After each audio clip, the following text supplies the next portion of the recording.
আসসালামু আলাইকুম ওয়া রাহমাতুল্লাহি ওয়া বারাকাতুহু। আলহামদুলিল্লাহি নাহমাদুহু ওয়া নাস্তাঈনুহু ওয়া নাস্তাগফিরুহু ওয়া নু'মিনু বিহি ওয়া নাতাওয়াক্কালু আলাইহি ওয়া নাউযু বিল্লাহি মিন শুরুরি আনফুসিনা ওয়া মিন সাইয়্যাতি আ'মালিনা।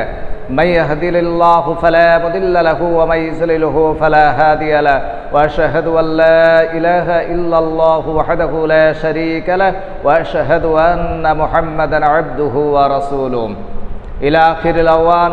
আল্লাহ পাকের উপর লাখ লাখ শুকরিয়া যে আল্লাহ পাক আপনাকে আমাকে বড় ভালোবেসে পবিত্র জুম্মাবাদ পবিত্র জুম্মার দিনে আল্লাহর ঘরের আসার সৌভাগ্য এবং সুযোগ আল্লাহ পাক তৌফিক দান করেছেন। সেই জন্য আল্লাহর দরবারে আপনি আমি সকলে মিলে আল্লাহর দরবারে শতকোটি শুকরিয়া আদায় করি। জোরে বলি আলহামদুলিল্লাহ। তারপরে জানাই আপনার আমার নবী শফিউল মুজনাবিন সাইয়্যিদুল মুরসালিন খাতিমুন নবিয়্যিন আহমদ মুস্তাফা মুহাম্মদ মুস্তাফা সাল্লাল্লাহু আলাইহি ওয়াসাল্লাম।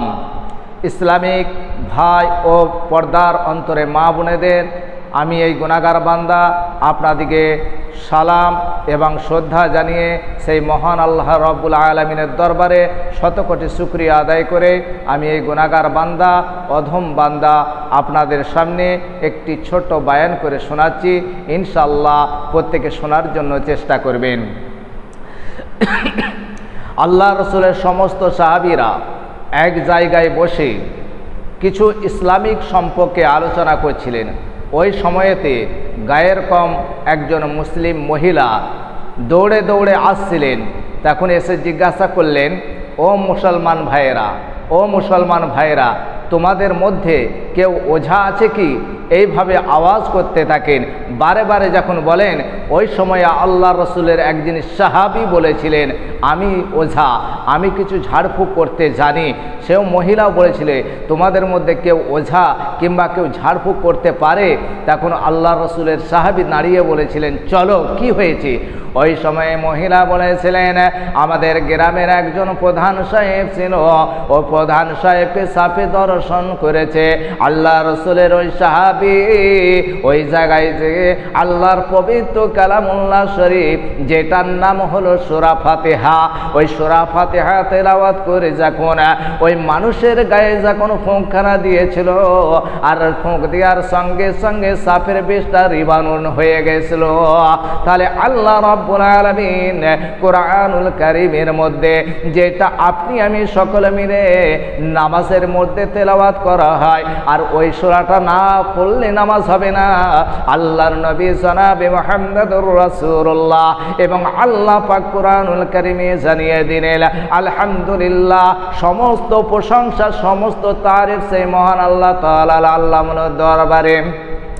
আর রহমানির রহিম, আল্লাহ পরম দয়ালু দয়ার সাগর। কেননা সূরা ফাতিহার মধ্যে যত গুণ তেলাওয়াত করবেন তত গুণের মধ্যে আল্লাহর নাম রয়েছে। সূরা ফাতিহার মধ্যে একটা নয়, দুটো নয়। ও আমার পর্দার অন্তরে মা ও বোনেরা, ও আমার ইসলামিক ভাইয়েরা, সূরা ফাতিহার মধ্যে 7টি কোরআনের আয়াত আছে। সূরা ফাতিহার মধ্যে 7টি আয়াত আছে। এই 7টি আয়াত অর্থাৎ সূরা ফাতিহাকে যদি আপনি মহাব্বতের সঙ্গে অন্তরে লাগিয়ে আপনি যদি আমল করতে পারেন, আল্লাহ রাব্বুল আলামিন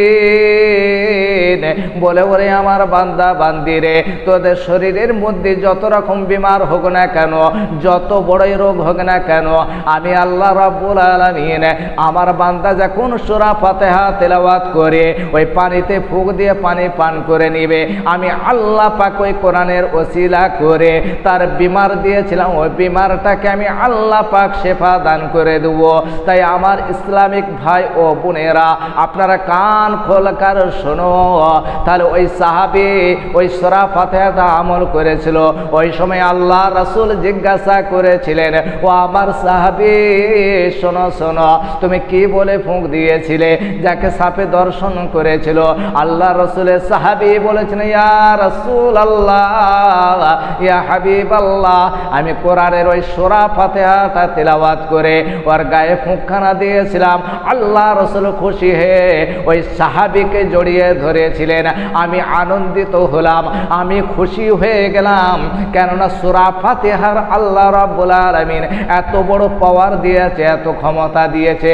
তাই আমার ইসলামিক ভাই ও বোনেরা, আপনারা বেশি বেশি করে সূরা ফাতিহাটা আমল করবে। আপনার শরীরের মধ্যে যত রকমের ব্যাধি থাকুক না কেন, আল্লাহ রাব্বুল আলামিন বলে, ওরে বান্দা সূরা ফাতিহা পড়ে তোরা যদি পানি পান করে নিবি, তোদের শরীরটা আমি আল্লাহ পাক আমি ভালো করে দেব। আল্লাহ পাক শোনা এবং বলা বেশি বেশি করে আমল করা তৌফিক দান করুন। আসসালামু আলাইকুম ওয়া রাহমাতুল্লাহি ওয়া বারাকাতুহু।